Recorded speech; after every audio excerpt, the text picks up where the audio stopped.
And now please welcome the AADR President-elect Raul Garcia with Securing Our Future.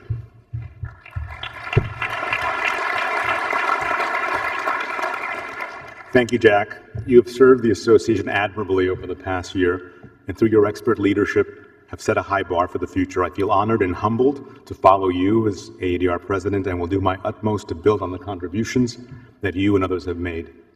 I also wish to thank the members of the AADR for entrusting me with this responsibility, and also for giving me this opportunity to serve the association, something I find especially gratifying, as I view it as a chance to give back to an organization that has given me so much over such a very long time.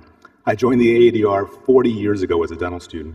My first AADR meeting was in 1981, my senior year in dental school, and I've been coming back ever since.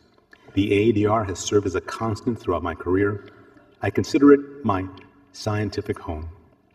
The success the AADR has had to date, and whatever success it will have in the future, depends on you, AADR members.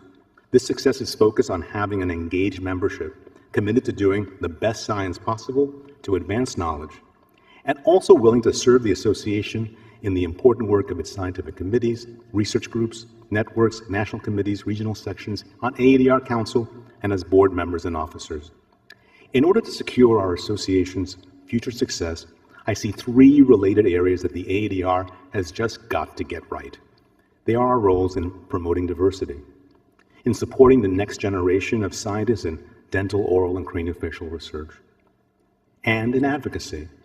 Regarding diversity, the AADR is extraordinarily diverse in regards to the breadth of scientific disciplines we encompass, reflected in our 32 different scientific groups and networks.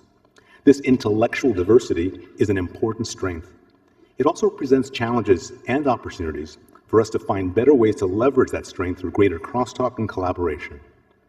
How best to bring members together from diverse disciplines to focus on multidisciplinary and multinational problems of interest. Other forms of diversity can also be strengths for the AADR to build on to secure our future. At this morning's AADR Council meeting, one of the actions voted on was the election of a new member at large to the AADR Board of Directors. I was struck by the fact that all three nominees were first-generation immigrants to the U.S., and each came from a different continent. And mind you, this is the AADR Council I'm speaking of. I see this example of diversity as exactly what makes the AADR great and what makes our nation great. This past year, AADR members were surveyed to better understand the extent of our association's diversity. We found that women represent only slightly over a third of total membership, but it is heartening to see that for those members aged 40 and younger, we are nearing gender parity.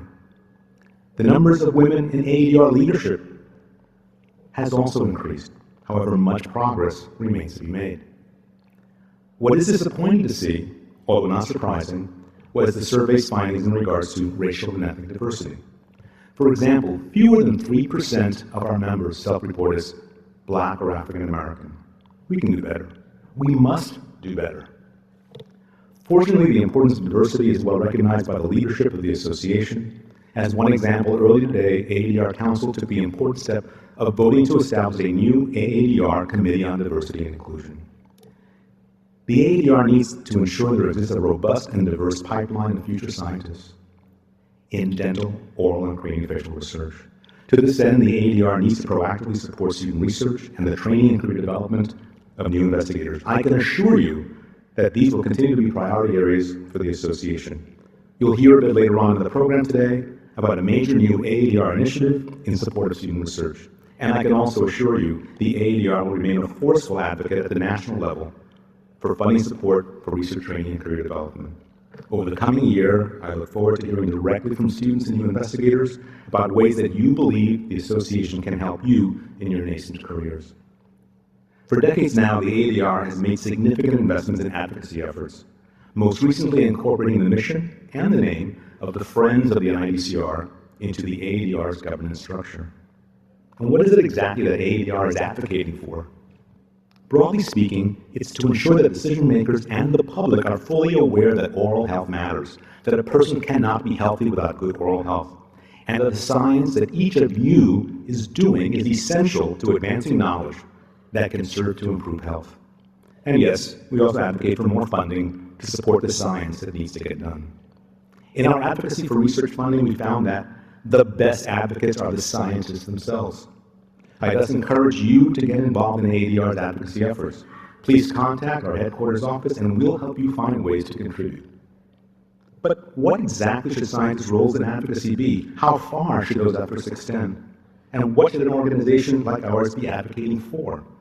As scientists, we're primarily engaged in the creation of new knowledge, but integrally related to knowledge creation is knowledge transfer and dissemination.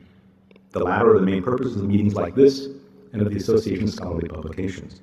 Many of you are also engaged in the application of that knowledge to solving practical problems, a number of those solutions having the potential to alleviate suffering and improve health and well-being.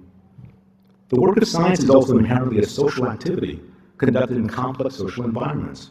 Knowledge creation does not occur in isolation, not in today's world of team science, of collaboration that cut across disciplines and national boundaries. And clearly the transfer of scientific knowledge to inform policy development and implementation requires the engagement of broad constituencies, ensuring that science, that best evidence is truly integrated into policymaking will require the direct engagement of scientists at all stages of the process. We cannot leave that work to others. We would not be fully meeting our responsibilities as scientists to society. And importantly, the potential for us to do the very best science possible, the potential to most effectively apply that knowledge to solving important problems of human health, that potential can only be fully realized in a society that ensures basic human rights for all. One of those basic human rights being the right to live and work free from discrimination based on one's religion, national origin, gender, race, ethnicity, or sexual orientation. Thus, to ensure the success of our research enterprise, to ensure that we can all do the best science possible, will require each and every one of us to become advocates. Thank you again for the privilege of serving as your next AADR president. Best wishes for a productive meeting.